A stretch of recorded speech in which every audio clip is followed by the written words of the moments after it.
October 12th, 1987, 2:47 a.m. Charles Bronson's phone rang in the middle of the night.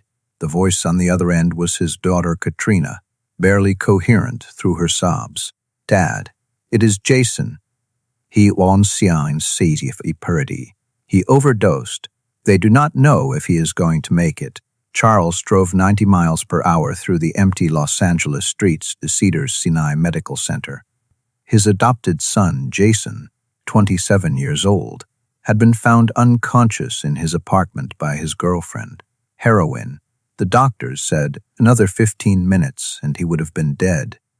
What happened over the next 6 months became the most painful chapter of Charles Bronson's life.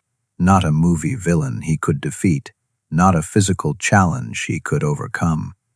Just a father watching his son destroy himself, powerless to stop it, desperately trying to save someone who did not want to be saved. This is the untold story of Charles Bronson's private hell, the addiction that tore his family apart, and the phone call 4 years later that would haunt him until the day he died. Jason McCallum Bronson was born in 1960 to David McCallum and Jill Ireland. When Charles and Jill married in 1968, Charles adopted Jason and his brother Paul, treating them as his own sons. Jason was 8 years old when Charles became his father, and the bond between them was immediate and strong. Jason was the artistic one, sensitive, creative, drawn to music and poetry. While his brother Paul followed more conventional paths, Jason was the dreamer, the one who saw the world differently. Charles loved this about him, even when he did not fully understand it. Through Jason's teenage years, there were signs, mood swings, secretiveness, money going missing. But Charles and Jill attributed it to typical teenage rebellion. Los Angeles in the late 1970s was awash in drugs, and they assumed Jason experimented like many kids his age. They talked to him, set boundaries, kept close watch, but they did not know. They did not see how deep it had already gone. By his early 20s, Jason was fully addicted to heroin. He hid it well, functioning enough to maintain appearances, charming enough to deflect suspicion. He worked sporadically in the music industry, had friends, had relationships. From the outside, he looked like a young man finding his way. Inside, he was dying. Charles did not discover the truth until that night in October 1987, the phone call, the frantic drive to the hospital, walking into the emergency room, find Jason intubated, unconscious, his skin gray, machines breathing for him. A doctor approached Charles in the hallway. "Mr. Bronson, your son overdosed on heroin. We administered Narcan and were able to reverse the effects, but it was close, very close." Charles felt the floor tilt beneath him. "Heroin? That is not." He would not. "Mr. Bronson, based on the track marks on his arms, this was not his first time. Your son is a long-term heroin user. This was a near-fatal overdose." The words hit Charles like bullets. Track marks, long-term user, his son, his Jason. Charles sat down heavily in a plastic hospital chair. Katrina was crying beside him. Jill, who would arrive minutes after Charles, stood frozen, one hand over her mouth. "Can we see him?" Jill whispered. "He is stable now. You can see him, but he is still unconscious. He should wake up in the next few hours." They sat by Jason's bedside for 3 hours before he opened his eyes. When he did, and saw his parents sitting there, his expression cycled through confusion, recognition, and then, worst of all, shame. "Dad," Jason croaked, his voice damaged from the intubation tube. "I am sorry." Charles wanted to yell, wanted to demand answers, wanted to shake Jason and ask him how he could do this, how he could throw his life away, how he could put them through this nightmare. Instead, Charles took Jason's hand. "We're going to fix this, whatever it takes. We are going to get you help." Jason closed his eyes. "You cannot fix this, Dad. I've tried. I cannot stop." "Then we will try together." Over the next 3 days, while Jason recovered in the hospital, Charles and Jill learned the full extent of his addiction. Jason had been using heroin for 6 years. He would tried to quit multiple times on his own, but always relapsed. He would lost jobs, lost apartments, lost relationships. The only reason he was still alive was luck and his girlfriend finding him before it was too late. Charles arranged for Jason to enter an exclusive rehabilitation facility in Malibu. 30 days, intensive therapy, medical supervision. The cost was $40,000. Charles paid it without hesitation. "Whatever it costs," Charles told the intake coordinator. "Whatever he needs. Just help him." The first rehab stay lasted 19 days. Jason checked himself out early, telling his counselors he was cured. Charles picked him up, hopeful but cautious. Jason stayed clean for 11 days. Then he disappeared for 3 days. When he finally came home, he was high. Charles confronted him. "Jason, you promised. You said you were done." "I am done. This was just one time. I had a bad day. You needed to call me. You needed to talk to your counselor. You needed to do anything except put a needle in your arm." Jason's face hardened. "You do not understand what it is like. You have never been weak like this. You are Charles Bronson. You are tough. You do not need anything. But I am not you, Dad. I am not strong." Charles felt something crack inside him. "You think I am not weak? You think I do not need things? Jason, I need you, alive, healthy, not killing yourself with poison." "Then you are going to be disappointed, because I cannot stop." "Yes, you can." "No, Dad, I cannot."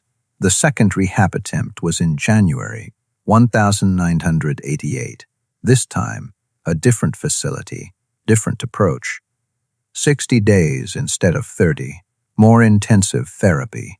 Charles visited every week, driving 3 hours each way to sit with Jason for supervised visits. During one visit, Jason finally opened up about why he used. "It makes everything quiet," Jason said, staring at his hands. "All the noise in my head, all the anxiety, all the feeling like I'm never good enough. It just stops. For a few hours, I feel okay. I feel normal." "You are normal, Jason." "No, I am not. I am the adopted son of Charles Bronson. Do you know what that is like? Everyone expects me to be tough like you, to have my life together, to be successful. But I am not tough. I am scared all the time. And heroin is the only thing that makes the fear go away." Charles did not know what to say to that. How do you tell your son that you understand fear when your entire public persona is built on fearlessness? How do you bridge that gap? "I am scared too," Charles said finally. "I am scared I am going to lose you." Jason looked up, tears in his eyes. "You cannot save me, Dad. I know you are used to being the hero, but you cannot save me from this. Watch me try." Jason completed the 60-day program. He came out looking healthier, speaking hopefully about his future. He got a job. He started attending NA meetings. Charles and Jill were cautiously optimistic. He stayed clean for 4 months, the longest stretch yet. Then Jill's cancer came back. The stress of her diagnosis, the fear of losing his mother, the hospital visits and chemo appointments. It was too much. Jason relapsed hard. This time, Charles found him. It was a Tuesday afternoon in June 1988. Charles had gone to Jason's apartment to check on him. He would miss the family dinner. He used his spare key to get in and found Jason passed out on the bathroom floor, a needle still in his arm, but alive, barely. Charles called 911, then sat on that bathroom floor, holding his son, keeping him awake until the paramedics arrived. Stay with me, Jason. Keep your eyes open. Look at me. Stay with me. Jason mumbled incoherently, his pupils pinpricks, his breathing shallow. You are not dying today. Do you hear me? You are not dying. But a part of Jason was already dead. Charles could see it in his son's eyes, the absence of hope, the resignation, the look of someone who had stopped fighting. The third rehab attempt was longer, 90 days. Charles sold a property to pay for it, a ranch he would own for years, $150,000 for 3 months of treatment, worth every penny if it saved his son. This time, Jason made it 6 months clean after discharge. 6 months of weekly therapy, daily NA meetings, phone calls with sponsors, structure, and support. Charles started to believe it was working. Started to imagine a future where Jason got married, had kids, lived a normal life. Then came the phone call that ended everything. April 6, 1989, 3:17 a.m. Charles's phone rang. This time it was not Katrina. It was a police detective. Mr. Bronson, I am calling about your son, Jason McCallum Bronson. Charles's stomach dropped. What happened? I am sorry to inform you that your son was found deceased in his apartment approximately 2 hours ago. Preliminary findings suggest an overdose. I am very sorry for your loss. The words did not make sense at first. Deceased, overdose, loss. Charles hung up the phone and sat in the dark bedroom, unable to move, unable to breathe.